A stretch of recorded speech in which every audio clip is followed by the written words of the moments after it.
اعوذ باللہ من الشیطان الرجیم بسم اللہ الرحمن الرحیم السلام علیکم ورحمۃ اللہ وبرکاتہ۔ اسلامک سینٹر کے پیارے بھائیوں اور بہنوں، میں امید کرتی ہوں کہ آپ سب خیر و عافیت سے ہوں گے۔ میری دعا ہے کہ اللہ پاک آپ سب کو خیر و عافیت سے رکھیں، آمین۔ ناظرین، ایک بھائی نے سوال کیا ہے کہ اگر بیوی مہینوں تک دور رہے، یعنی آپس میں ملاپ نہ کر پائے، کسی مجبوری کی وجہ سے یا کسی بیماری کی وجہ سے، یا اس کو ملنے میں درد ہوتا ہو یا تکلیف ہوتی ہو، یا ایسا کوئی روحانی مسئلہ ہو یا کوئی بھی دوسرا مسئلہ ہو جس کی وجہ سے بیوی قریب نہ آنے دیتی ہو، تو ایسی صورت میں شوہر کیا کرے؟ پہلی بات تو یہ سمجھ لیجئے کہ نکاح کے بعد ایک ہی تعلق نہیں ہوتا جس کو پورا کرنا بہت ضروری ہے۔ یعنی صرف دو جسموں کے ملاپ کا نام نکاح نہیں ہے، بلکہ یہ دو زندگیوں کو ایک کرنے کا نام ہے۔ یہ پوری زندگی کو خوش اسلوبی کے ساتھ نبھانے کا نام ہے، نسلوں کو پروان چڑھانے کا نام ہے۔ نکاح ہے دو خاندانوں کے آپس میں جوڑ کا نام۔ یہ یاد رکھیں کہ نکاح کے فوراً بعد بیوی سے اپنی اس طلب کا پورا کرنا یہ ضروری نہیں۔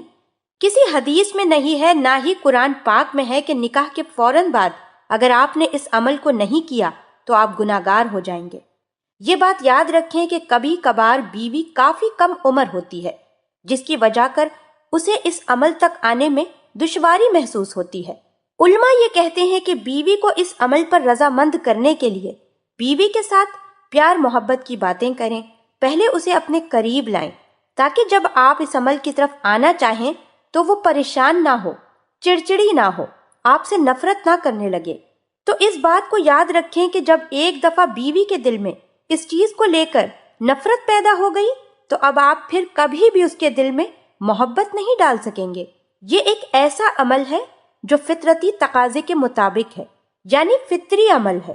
اگر اللہ پاک نے یہ چیز اس کے اندر کم رکھی ہے تو مرد کو چاہیے کہ اپنے نفس پر قابو رکھے اور آہستہ آہستہ خوش اسلوبی کے ساتھ بیوی کو اس عمل کے قریب لے کر آئے، تاکہ نکاح کا جو تقاضا ہے وہ پورا ہو سکے۔ نکاح کے بعد صرف اس بنا پہ کہ ہم بستری نہیں ہو رہی تو اس طرح کئی گھر برباد ہو جاتے ہیں۔ کیوں؟ کیونکہ مرد اپنے آپ پر قابو نہیں رکھ پاتا، اپنے نفس پر قابو نہیں رکھ پاتا، جس کی وجہ سے گھر برباد ہو جاتے ہیں۔ علماء یہ کہتے ہیں کہ اگر ایک عورت آپ کو اپنا آپ نہیں دے رہی، اگرچہ یہ نکاح کے اصول کے مطابق نہیں ہے، نکاح کے تقاضے کے مطابق نہیں ہے، لیکن یہ یاد رکھیں کہ کبھی مسائل دوسرے بھی ہوا کرتے ہیں، جیسے جادو کا مسئلہ ہوتا ہے، کہیں روحانی مسئلہ ہوتا ہے، کہیں جنات کا مسئلہ ہوتا ہے، کہیں میڈیکلی مسئلہ ہوتا ہے۔ ان ساری چیزوں کو بھی مد نظر رکھا جائے، جبکہ آج کل کے جو مرد ہیں وہ صرف اپنے نفس کو ہی مد نظر رکھتے ہیں، نہ کہ ان سارے مسئلوں کو۔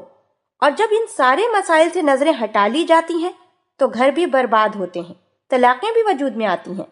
یہ یاد رکھیں کہ نکاح کے بعد اصل مقصد گھروں کو بسانا ہے، نہ کہ صرف دو جسموں کے ملنے کا نام نکاح ہے۔ یاد رکھیں کہ اگر بیوی نکاح کے بعد اس معاملے میں خوشی خوشی آپ کے ساتھ کنٹریبیوٹ کرے تو بہت اچھی بات ہے، کیونکہ نکاح کے بعد افزائش نسل کا دار و مدار صرف اسی عمل پر ہے، نہ کہ کسی دوسرے عمل پر۔ ہاں، اگر آپ حرام عمل سے بچنے کے لیے اپنی بیوی کو اس عمل کے لیے رضامند کرنا چاہیں تو علماء کے اصولوں کے مطابق اس کے پاس جائیں، بیوی کو پہلے کوئی اچھا سا تحفہ پیش کریں، پھر پیار سے اسے اپنے قریب لائیں، اس کے ساتھ خوش اسلوبی والا معاملہ کریں، پھر اس کو آہستہ آہستہ اس عمل کی طرف لائیں۔ اگر آپ فوراً ہی اس عمل کو کرنے لگیں گے تو یاد رکھیں اس طرح آپ خود کو اپنی بیوی سے دور کر بیٹھیں گے، اور اگر بیوی کے دل میں ایک دفعہ آپ کے لیے نفرت پیدا ہو گئی تو پھر وہ کبھی بھی آپ کے پاس نہیں آئے گی، بلکہ اسے تو اس چیز سے ہی نفرت ہو جائے گی، اور جب اسے اس چیز سے نفرت ہونا شروع ہو گئی تو پھر آپ اس کے ساتھ ساری زندگی بھی پیار محبت سے چلیں، محبت سے پیش آئیں، وہ پھر بھی آپ سے محبت نہیں کر پائے گی۔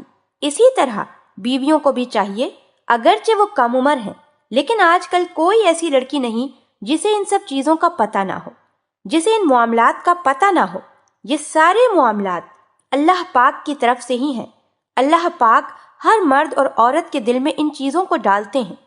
یاد رکھیں کہ اگر کوئی عورت آپ کے ساتھ اس طرح کا معاملہ کر رہی ہے تو آپ پہلے اچھی طرح چھان بین کر لیں، انویسٹیگیشن کر لیں، آیا کہ اس عورت کے ساتھ کوئی دوسرے مسائل تو نہیں ہے؟ جو عورت خود جان بوجھ کر ایسا کر رہی ہے، اگر جان کر رہی ہے تو پھر آپ اس کے ساتھ ڈانٹ ٹپٹ کریں، تھوڑی سختی سے پیش آئیں تاکہ وہ عورت آپ کے ساتھ بچ سکے۔ آج کل کی لڑکیاں، آج کل کی بہنیں، بیٹیاں بہت زیادہ ان سب چیزوں میں ملوث ہو چکی ہیں، انٹرنیٹ کے غلط استعمال سے اپنی جوانیاں برباد کر بیٹھی ہیں۔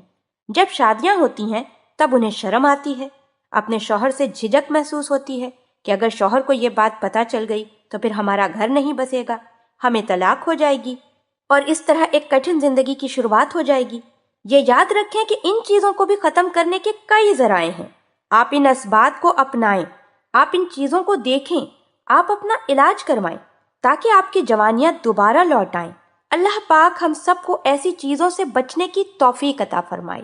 اللہ پاک ہم سب کو دین کی سمجھ عطا فرمائے اور اس کے مطابق زندگی بسر کرنے کی توفیق عطا فرمائے، آمین۔ آپ ہمارے چینل اسلامک سینٹر کو ضرور سبسکرائب کر لیں۔ سبسکرائب کے ساتھ ساتھ ہماری ویڈیو کو لائک بھی کر دیں۔